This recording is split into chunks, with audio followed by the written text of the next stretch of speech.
abahlanu uPete ukholela ubana ngaba le confession izawunceda umyeni wakhe ba understand the damage ebantwaneni babo umbukeli make sidibane naye uPete.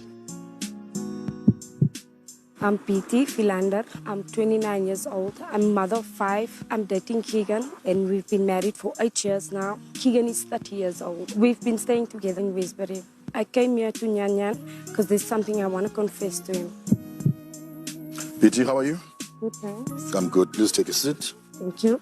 Pete, welcome to the show. My name is Luyanda Potwan. Please tell me about yourself. Who is Pete? I like going out with my family. Sure. And then what kind of a person is Keegan? He's a very jolly person as well. Okay. Also loves outdoors. Yeah. We've been together for 13 years. 13 years. Yes. That's a very long time, Pete.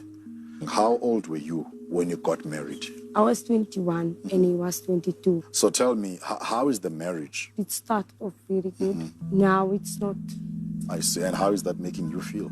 Alone. Most of the time, marriages start off good. Yes. Because people are in that honeymoon stage. But of course, as time goes by, when challenges come, it depends on how you react to those challenges. So what do you want to confess to Keegan today? The children are very afraid of him. He is constantly arguing with me, swearing at me in the grass. And I'm lonely in this marriage. What do you mean by that? I need to parent my children behind closed doors. And it's what makes me feel so lonely. So in other words, you're saying he's no longer there to co-parent. Yes. He's very proud of being a father at first. He used to play with them. We used to be outdoors, do homework together. So when did this start? Since September last year. Okay, that's sudden, eh? Yeah. What do you think started all this? By him seeing someone. According to me, I'm like in his way. With the kid. They were saying this man could be tired of you and the kids. Yeah. And he wants to be with this side chick. Yes. My goodness. When did you start realizing this? In October. I could see by his actions. He ended up locking me up in the room every day. What? And then I have to ask through the window for water. Approximately from what time to what time? 12 o'clock midday until 8 o'clock or 9 o'clock at night. Oh my goodness. What is the worst thing and the worst beating that he has ever given you? When he almost hit my front tooth out, but still he wanted to sleep with me. At times I want to overdose myself. I want to cut my paws. But then I'm thinking, who's going to look after my children when I'm not there? So have you actually tried to commit suicide, or it's just thoughts? What did you? Cut my paws and I hang myself. Were those the only times? No. I drank bleach. I even tried drinking sanitizer. When you do that, what is it that you're hoping for at that time? To die before he comes back.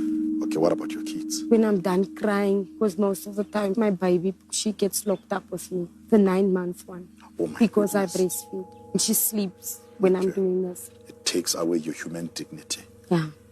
This man is really putting you in jail in your own home. If I look at him, sometimes I wish he could even die. But mostly I regret even being with him. Do you still love him? Yeah. Sometimes I don't just look at him like that monster I know. When he shows his good side, it's very good. He maintains my children. What do the kids say when you talk to them as a mother? They hug me.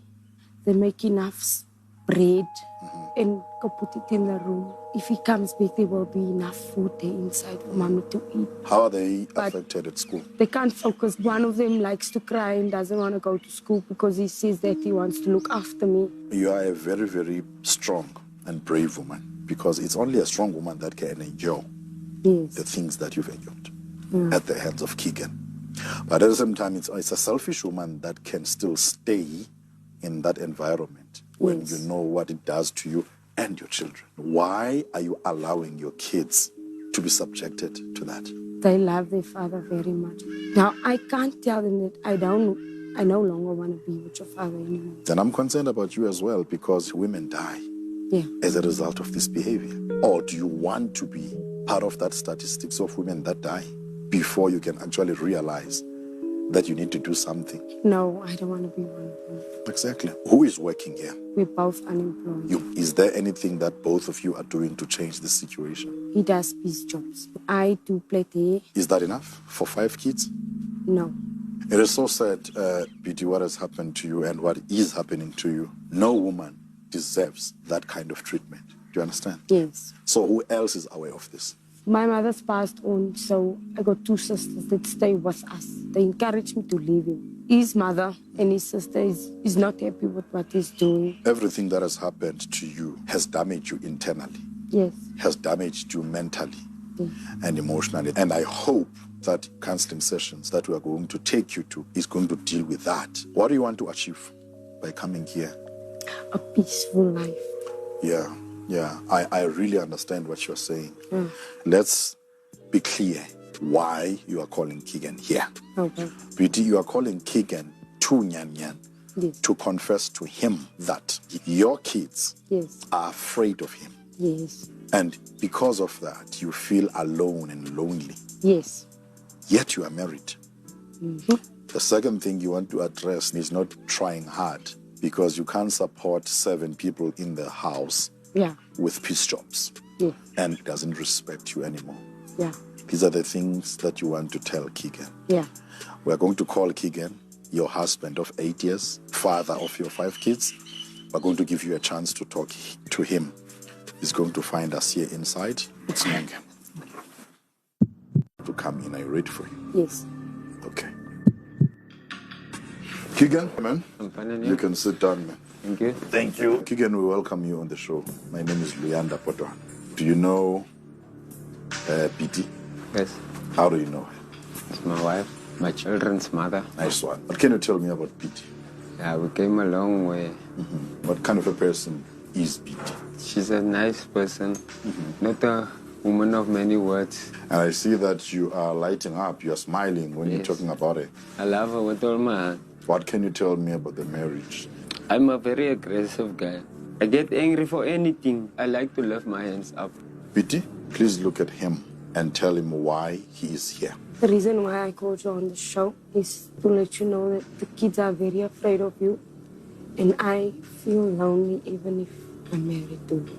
At times the children ask me some questions and then I can't answer them. Then I need you to answer them. Or they need advice, but a man's advice to a boy. But every time I sit to the children and I do something with them, it's not good enough for you. Then you call me dumbhead or something like that. I do that because then maybe when you're drunk and then you don't answer the way you're supposed to be answering. What do you think is the reason for your kids to be afraid of you? Because I'm always fighting in front of them. I swear a lot. Sometimes I will lift my hands up. How long have you been doing this? Since last year. Why do you do this? She answer me like I'm a child. So that makes you beat her up No, and swear not at her. beating up. I'm just swearing. Yeah. And now and then I will lift my hands up. I think the reason why you're abusing me, it's because there's someone in your life. We are in your way of being with this person. Who's this person? I don't know. Remember, someone came there and complained about you and asked me to help them. And then I told you, and then you denied it. No, I never denied it. I told you, come with me, let's go to that people. So you refuse to go with me. She's the one cheating. Are you cheating on Keegan? Now, Talk the truth, Vicky. when do I get the chance to cheat when I'm locked up? You're not locked up. You gave me that to lock you up in the room. And I let the other kid in the room. Is that true? I do that, yeah, because then he's how so could angry, and then I tell him to lock me up to calm his anger. Are you saying to me you ask him to do that in protection of yourself? Yes. Is that what you're saying? Yes. No, it's not true. What do you think then is the reason for her to ask you to lock her up? Protect yourself. Then you agree with her then? But I'm not a dangerous person. Do you not see anything wrong when your own wife is asking you to lock her up because she's afraid of you? I do. I want to stop it, but she's not giving me a bone to chew on. Okay, so how long do you lock her up? Let's say in a day. I don't, not long. How long does he lock you up? Tell him. Maybe from 12 Up to until 9 plus minus. 9 at night? At night, yeah. No, man, the children will tell you. I wish I was a witness. A lot of times when I was locked up in the room, then I had to ask for water through the window There's no neighbors giving her water through How do you know windows. that? You're not I there know when it that. happens. I am the one that put a 2-liter bottle in the room for them. My goodness, why are you treating this woman as your prisoner? When you do that, you do it in front of the kids. Would they still walk out with me if I do something like that in front of them? She said they don't do that anymore. They are afraid of you. Sometimes you tell them that I am not, therefore I am a useless person and all that nonsense. This woman even stabbed me once. Yes. She scratched me up. He gets angry and he's stronger than me.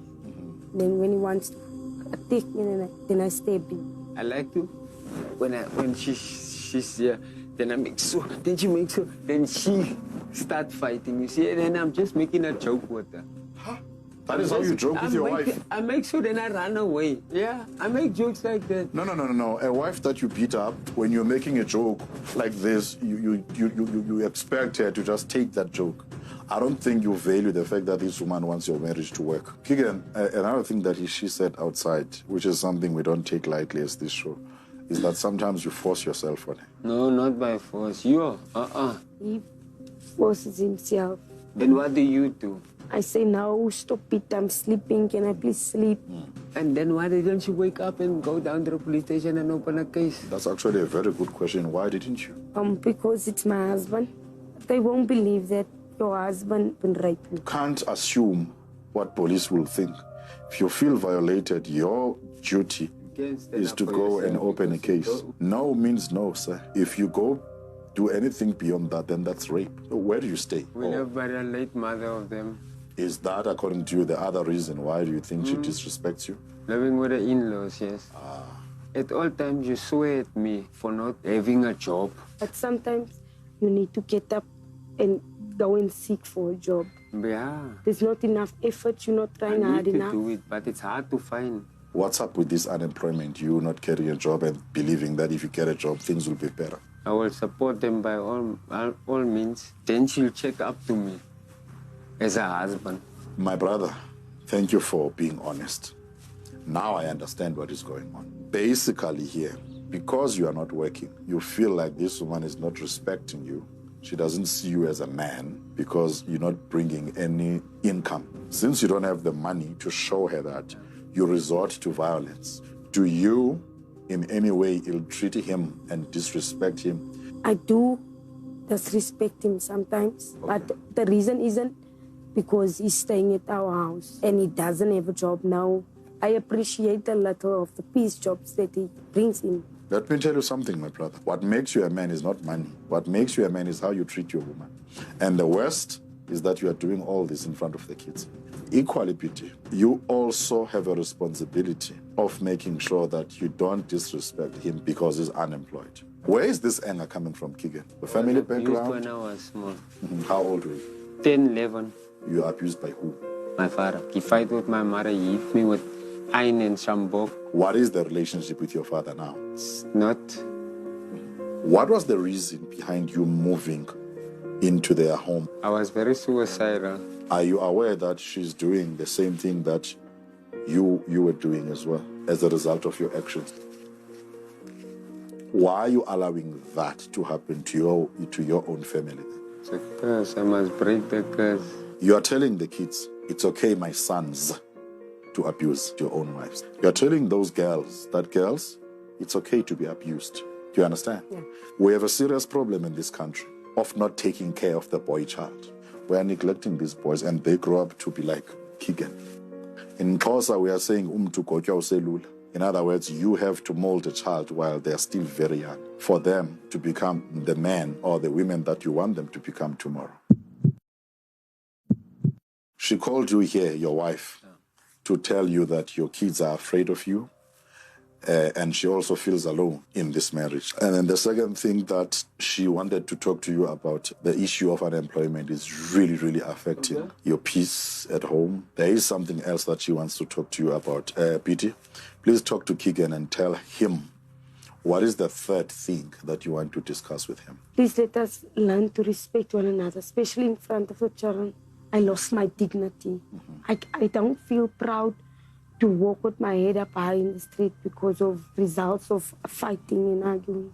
How can people respect Respect us. Are we making a change?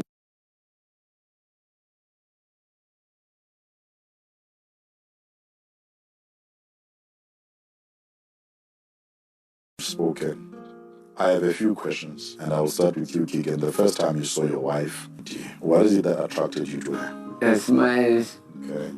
the softness, kind person, lovingly. Yeah. Beauty, what attracted you to your husband, Keegan, the first time you saw him? The handsome, humble, helpful. If you guys continue with this marriage, Keegan, what are the things that you would like her to change? You need to change your attitude and become the person that you were before when I met you. I would like you to stop talking loud and speak humbly. No fighting. Don't lock me in anymore. Now that you heard what she called you here for, what is it that is going to happen now? Are you staying in this marriage? I'm staying. I hope that everything that you promised her, you are going to do it for your family. She told me that there's someone that she talks to when she's frustrated. But I want her to tell you what that person says she must do. That person told me that I should leave you. How is that making you feel? Like a monster. Exactly. More reasons why you have to change that. Right? Why now? I hope that there will be improvement. We must work on what we said we have on. What I asked you, I will work on what you asked me for, and so that there could be improvement. We're going to take you to an expert that is going to talk to you, hoping that after all that is going to happen there, you guys are going to become better partners to each other and better parents to your kids. Thank you for coming to the show. You can go well. Thank you. I will say to my wife, I love her, I appreciate her, and I will respect her. Umnqwazi ke for taking the first step ubana ngaba ni attend i-counseling session futhi sikholela ubana ngaba izinto zizawunihambela kakuhle ukusuka ngoku sinenqonelela impumeleleko. Mbukeli, that is all we have for you today. Khumbula ke siyafumaneka kumakhasi ezonxibelelwano. Ihandle yethu ku-Facebook ithi Nyan on SABC1, ku-Twitter ithi @realnyan. Mbukeli, khumbula, take care of the truth before it takes care of you. Ndinithanda, Nyan.